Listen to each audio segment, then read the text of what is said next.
Sore ini dulu kita bahas sedikit masalah surat Al-Asr. Mungkin nanti ke depan biar berurutan, mungkin nanti saya akan mulai tafsir juz Amal, ya. Jadi nanti kita urut nanti dari An-Nas sampai ke An-Naba. Dan sini Allah berfirman, Bismillahirrahmanirrahim. Wal 'asr innal insana lafi khusr illa alladziina aamanu wa 'amilus shaalihati wa tawassaw bil haqqi wa tawassaw bis sabr. Surah ini diambil dari ceramah yang disampaikan oleh Imam Al-Ihsan, ya. Beliau menyampaikan tafsir tentang masalah surat Al-Asr ini dalam 5 kali pertemuan. Dalam satu kali pertemuan itu bisa mencapai 50, 40 sampai 50 menit, jadi cukup lama.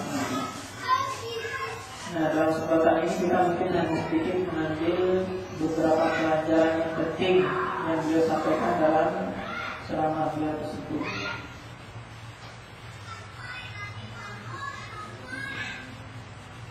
Surat ini kata beliau berada di antara dua kehilangan, yaitu dimulai di antara Al-Haqqul Takatsur, kemudian kedua itu di Wailul likulli humazatin lumazah. Itu kan dua surat itu betul-betul menggambarkan bagaimana manusia ini dalam kondisi yang kehilangan, ya. Kalau dalam Al-Haqqul Takatsur hatta zurtumul maqabir, menggambarkan bagaimana kita ini sibuk sekali menghitung-hitung, ya, sampai kita itu masuk ke dalam kubur. Kemudian wailul likulli humazatin lumazah, ya, celakalah bagi orang yang suka mengumpat dan mencela, ya. Nah, ini Wal 'asr itu berada dalam dua kehilangan tersebut. Nah, kemudian surat ini juga sebenarnya menjawab akhir daripada surat At-Takatsur. Al-Haqqul Takatsur hatta zurtumul maqabir kalla sawfa ta'lamun thumma kalla sawfa ta'lamun kalla ta'lamuna ilmal yaqin la tarawna al-yaqin thumma la tarawna 'ainal yaqin thumma la tus'aluna yawma idzin 'anil na'im. Kemudian kamu akan ditanyakan tentang nikmat yang pernah diberikan kepadamu. Itu kan thumma la tus'aluna yawma idzin 'anil na'im. Ya. Kemudian kamu akan ditanyakan tentang nikmat yang pernah diberikan kepada kamu. Nah, apa nikmat itu? Allah memulainya dengan kata-kata wal 'asr. Demi waktu, demi masa. Nah, ini sebenarnya menggambarkan ini adalah sebuah kenikmatan yang sangat luar biasa yang Allah berikan kepada kita. Nah, kemudian surat ini menceritakan tentang hal-hal yang kurang diperhatikan oleh manusia, ya. Yaitu tentang masalah keimanan, amal saleh, saling menasihati dalam kebenaran, saling menasihati dalam kesabaran. Kenapa sering dilalaikan oleh manusia? Karena hal seperti itulah yang membuat manusia itu menjadi merugi kalau manusia tidak mau mengerjakannya. Nah, kemudian ketika Allah mengatakan innal insana lafi khusr, nah, sesungguhnya manusia itu berada dalam kerugian. Illa, jadi ini dulu, ya. Jadi ketika Allah mengatakan bahwa seluruh dan setiap manusia berada dalam kecualian, kecuali, yang namanya kecuali itu biasanya cuma segelintir orang, tidak semua orang biasanya. Nah, itulah sebabnya biasanya yang Allah maksudkan dengan orang-orang yang tidak merugi ini cuma segelintir orang, ya, cuma sedikit sekali di antara manusia ini yang tidak merugi. Dan mudah-mudahan kita bisa dimasukkan dalam golongan yang sedikit tersebut. Nah, kisah tentang kerugian ya. Ini Numan Alihan dalam tahap pertama itu dia menceritakan tentang masalah bagaimana surat ini diumpamakan seperti seseorang yang sedang dia naik mobil. Nah, kemudian mobilnya ini jatuh ke sungai, kemudian mobilnya tenggelam. Kemudian dia sedang dalam keadaan tidak sadarkan diri. Nah, jadi dia menggambarkan kondisi orang yang merugi itu seperti orang yang sedang naik kendaraan, ya. Nah, kemudian dia bersama dengan orang-orang yang lain di mobil, kemudian mobilnya masuk ke dalam sungai.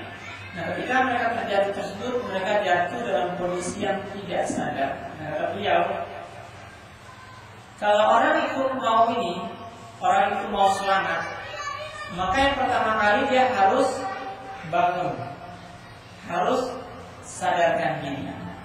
Kalau tidak, dia akan terus tenggelam. Ya, nah, bangunnya orang ketika dia sedang terjatuh dalam sungai dalam keadaan tidak sadar, bangunnya itulah yang disebut sebagai atau berada dalam kondisi illal ladzina amanu. Karena apa? Karena orang yang beriman itu adalah orang yang sadar bahwa sesungguhnya dia adalah hamba dari Allah Subhanahu wa Ta'ala. Dia adalah orang yang mengetahui bahwa sesungguhnya keimanan yang dia miliki ini merupakan sebuah modal besar dalam kehidupannya. Nah, itulah sebabnya kalau ibu sudah menonton Umar yang disetar di MNC-TV ya. Nah, itu ibu lihat bagaimana orang ketika dia masuk ke dalam Islam, yang dia beriman kepada Allah dan Rasulnya, maka kita melihat mereka itu seperti orang yang tersadarkan kembali bahwa selama ini mereka menyembah sesuatu yang bodoh, yang menyembah berhala, menyembah bebatuan yang dibuat sendiri, yang tidak bisa memberi manfaat dan juga tidak bisa memberikan mudarat. Nah, jadi orang yang tenggelam tadi pertama dia harus sadar. Nah, kemudian setelah dia sadar, ya, dia tentu harus berusaha untuk berenang, ya, untuk menyelamatkan dirinya. Nah, upaya untuk berenang ini digambarkan sebagai wa'amilus sholihat illal ladzina amanu wa'amilus sholihat. Jadi ketika dia tersadar itulah keimanannya, kemudian dia berusaha untuk berenang. Nah, berenang itu digambarkan sebagai orang yang beramal soleh. Jadi kalau orang jatuh dalam sungai, dia sadar, kemudian dia tidak melakukan apa-apa, dia terus tetap tenggelam ke dasar sungai. Artinya apa? Kalau cuma sekedar mengandalkan keimanan, kemudian kita tidak beramal soleh, maka itu tidak akan bisa menyelamatkan kita. Jadi tidak mungkin seseorang itu mengatakan saya beriman, tapi dia tidak beramal soleh. Karena sesungguhnya Rasulullah mengatakan al-imanu an tasdiqu bil qalbi wa iqraru bil lisani wal amalu bil arkan. Ya.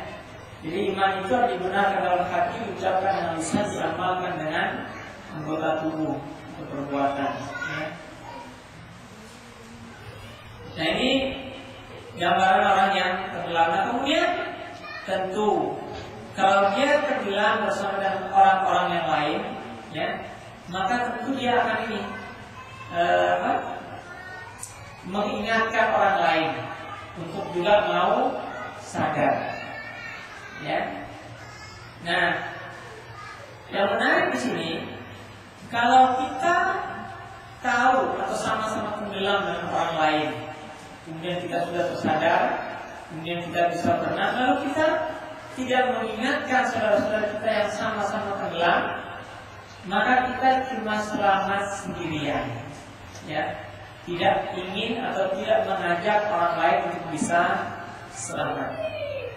Nah inilah yang mengingatkan orang lain ini atau membangunkan orang lain untuk juga tersadar ketika mereka sedang tenggelam. Ini disebut sebagai watawasau bil haq, ya, saling menasihati dalam kebenaran.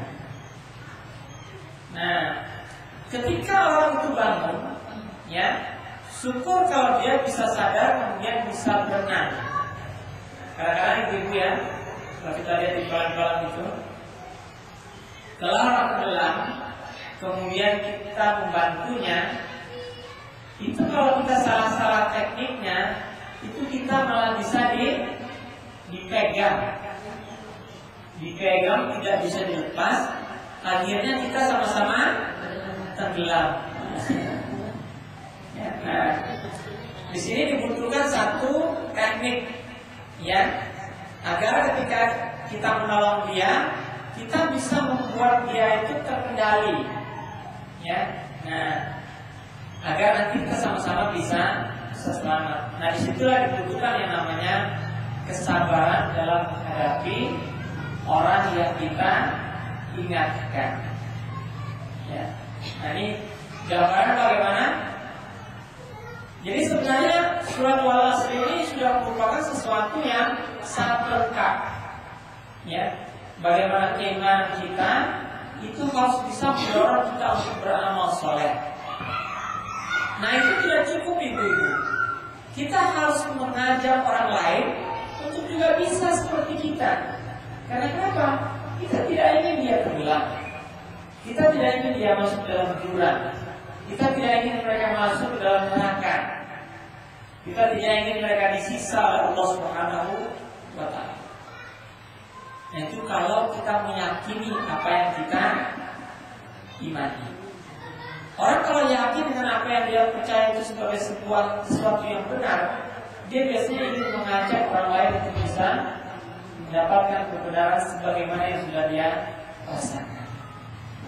Nah, tentu ketika kita mengajak orang lain, tidak semua orang yang kita ajak itu akan senang. Akan ada saja orang yang kita ajak itu dia bukannya malah mensyukuri apa yang kita ajak, tapi mungkin malah mengejek kita, menjelek-jelekan kita, menolak kita dan sebagainya. Nah, disinilah dibutuhkan yang namanya kesabaran. Ya. Ini gambaran bagaimana surat Al-Asr ini kata Numan melihat ini betul-betul merupakan metode Rasulullah dalam berdakwah kepada manusia. Nah, kita mulai ke depan. Numan alaihissalam ini mengatakan, ketika Allah memulai surat ini dengan mengatakan wal asr, demi masa atau demi waktu atau demi waktu asar. Ketika Allah bersumpah dengan waktu, maka kita harus yakin ketika Allah bersumpah dengan sesuatu, maka apa yang akan diceritakan adalah sesuatu yang penting. Nah, karena dia sudah merupakan sesuatu yang penting, maka kita akan melihat dalam surat ini yang menjadi objek itu adalah waktu. Nah, kemudian menjadi subjeknya adalah manusia yang sedang merugi. Nah, dia merugi karena apa? Karena waktu. Karena dia tidak memanfaatkan waktu ini dengan baik. Nah, betapa dalam keseharian kita melihat kita banyak sekali mengisi waktu-waktu kita bukan dengan sesuatu yang bermanfaat. Ibu mesti ingat bahwa yang namanya waktu ini tidak pernah bisa kembali. Ya. Makanya diumpamakan oleh para ulama itu, berjalannya waktu ini ketika kita melintasi waktu itu proses seperti kita melintas di sungai. Kalau ibu melintas di sungai, kemudian ibu berbalik lagi, ibu melintas lagi di tempat yang sama, maka air tempat kita melintas itu tidak pernah sama. Selalu air yang berbeda. Artinya apa? Ketika waktu sudah berlalu, dia tidak bisa diulang. Nah, di sini pentingnya kita memperhatikan waktu.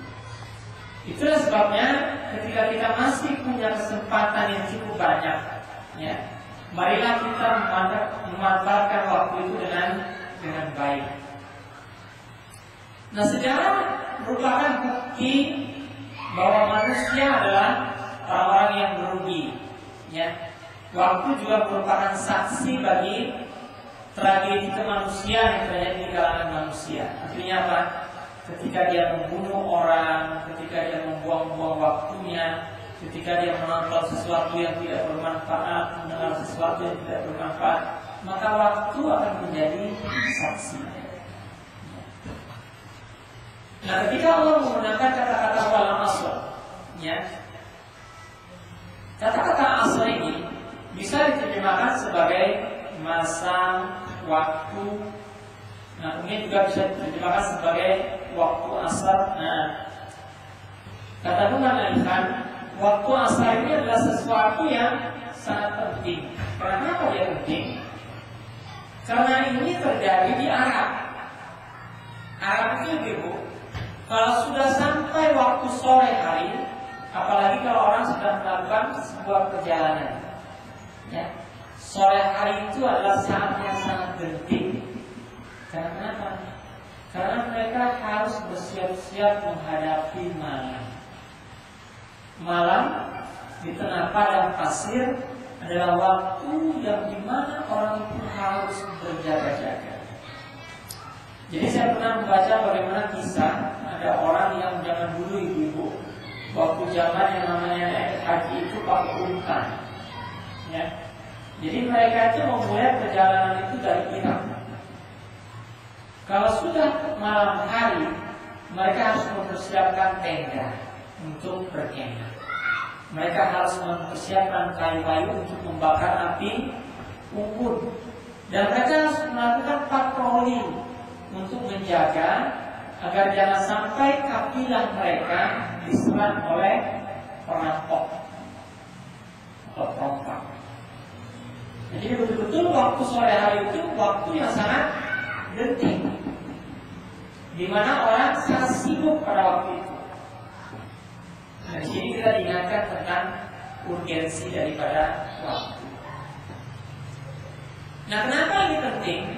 Ya, ketika seseorang merasa bahwa sesuatu itu sangat genting kondisinya, ya, sangat urgen, sangat perlu, biasanya mereka pasti akan betul-betul memanfaatkan waktu itu dengan sebaik-baiknya. Nah, sayang di kita ini rasa untuk perasaan bahwa waktu kita itu adalah sesuatu yang penting itu di kalangan kita ini masih kurang dirasakan dengan baik. Kenapa? Karena kita menganggap bahwa masih ada waktu, nah gitu, kena aja, nah gitu, ya. Nah, perasaan seperti ini sebenarnya harus kita ubah. Karena apa? Ketika kita tidak merasa adanya sesuatu yang harus segera untuk kita kerjakan, maka kita cenderung untuk lalai.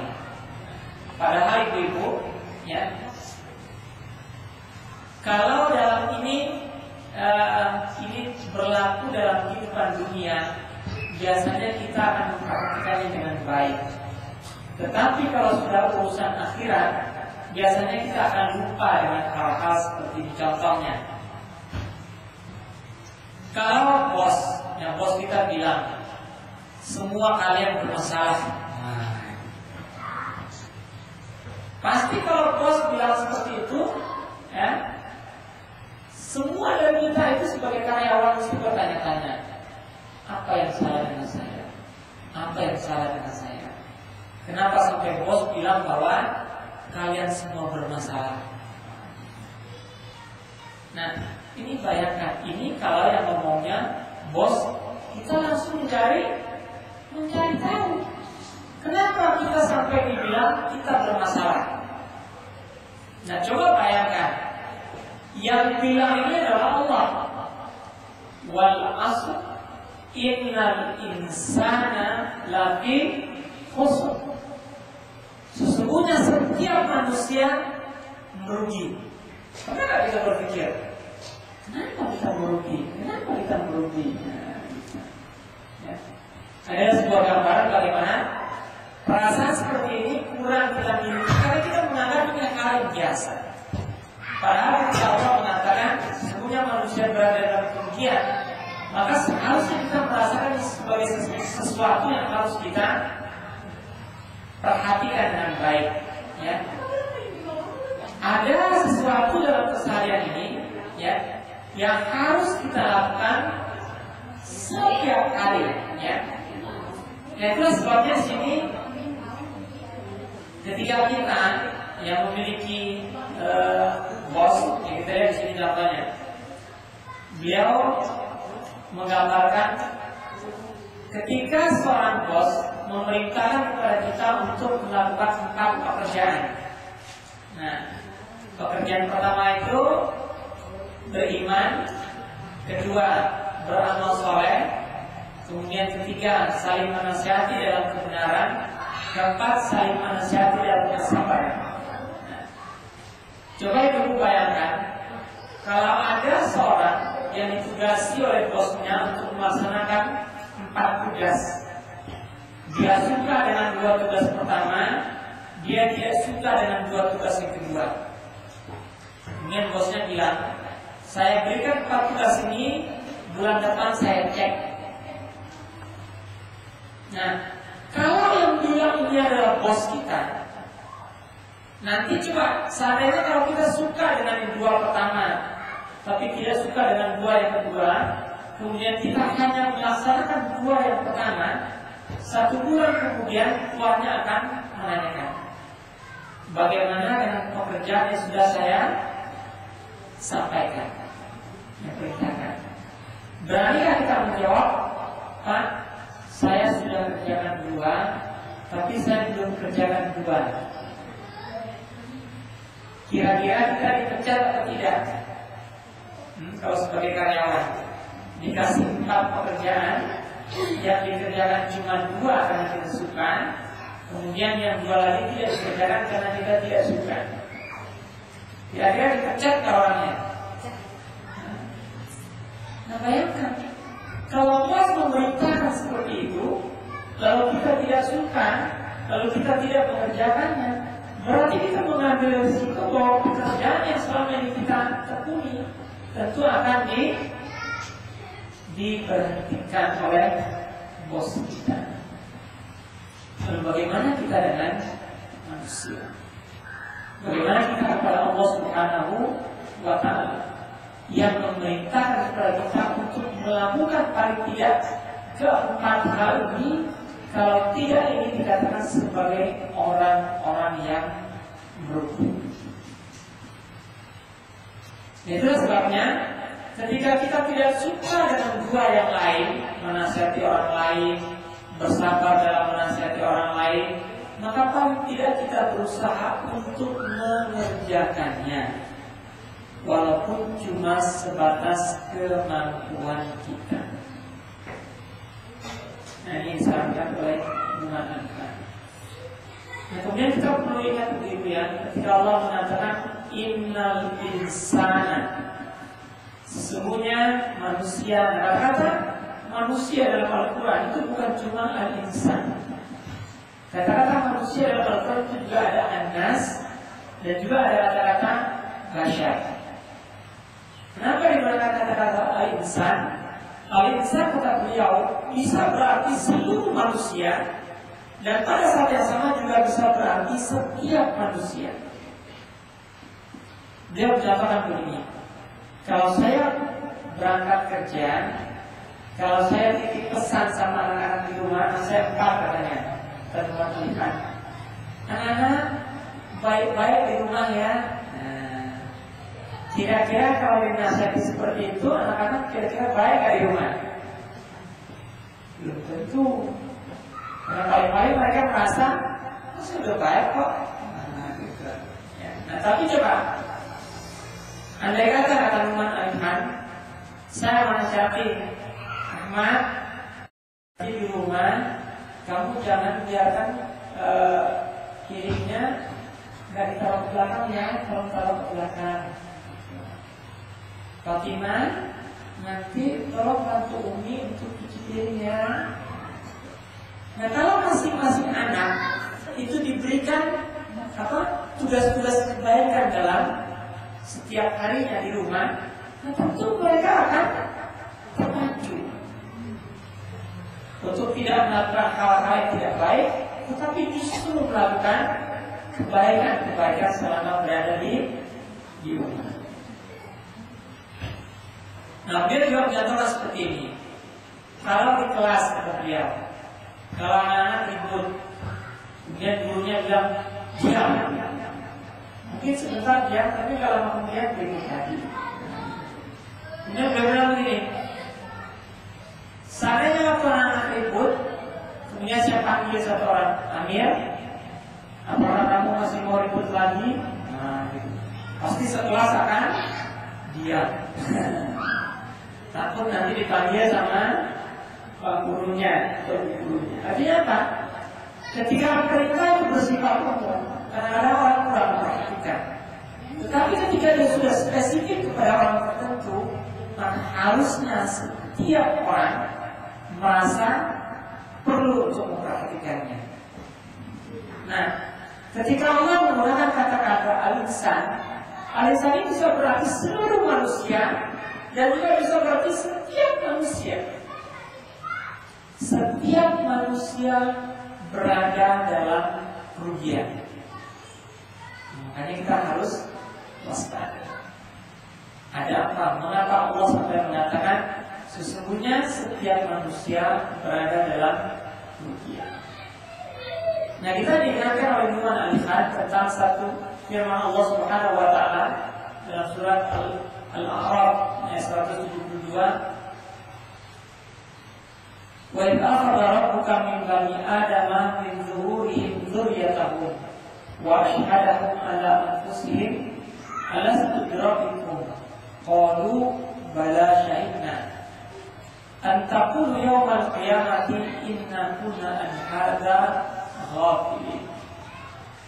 Nah, bayangkan itu ya, Allah dalam surat Al-A'raf ayat 172 itu pernah mengatakan, dan ingatlah ketika kami menciptakan manusia itu dari sulbi Adam, ya. Jadi keturunan Adam itu dari sulbinya. Nah, ketika kita baru dari alam roh, itu Allah sudah menanyakan kepada kita, alastu bi rabbikum, bukankah aku ini Tuhanmu? Apa jawab kita? Benar, Engkau adalah Tuhan kami. Sesungguhnya kami bersaksi. Nah, ketika kita turun ke dunia ini menjadi manusia, ketika kita dilahirkan, kita sering lupa bahwa Allah adalah Tuhan kita. Nah, makanya Allah ingatkan kita semuanya dengan Al-Quran. Nah, setiap orang nanti, ya, kenapa Allah menggunakan kata-kata al-insan?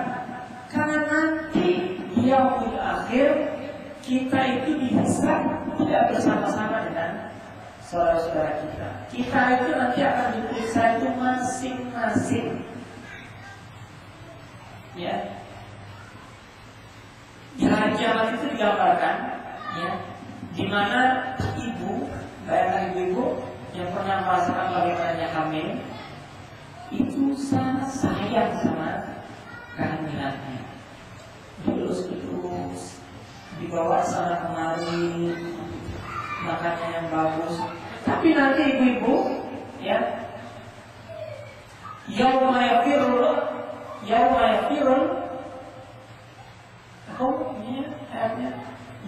yafirul mar'u min akhihi wa ummihi wa abihi wa sahibatihi wa banihi.